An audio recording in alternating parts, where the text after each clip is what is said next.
Hey everyone, I'm Zach, and today I'm going to show you the easiest way to create an account on the EOS blockchain. First step is to head over to namevault.co. Once here, you'll see an input to type in any name. And if you're feeling kind of curious, you can hit the random name button, and NameVault will generate a bunch of random names for you. Alternatively, if you kind of have an idea of a name you want, just type it in and hit the finish name button. I'm going to go ahead and register a name I actually found using the random name feature, and we'll buy it. So go ahead and type it in, click the buy button, and you'll need to paste in your public key. So if you don't have one, you can also press the need one button and NameVault will generate a public key for you. Just be sure you copy down the private key.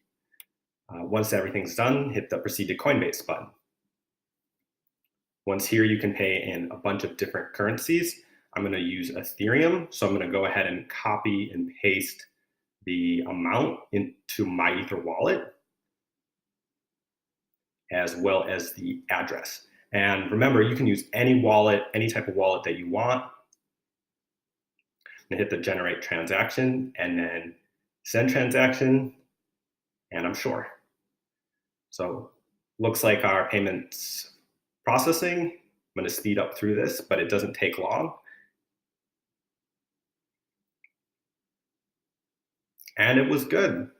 So now I'm going to head back to namevault.co and click on the third-party link so I can see my new name on the EOS blockchain.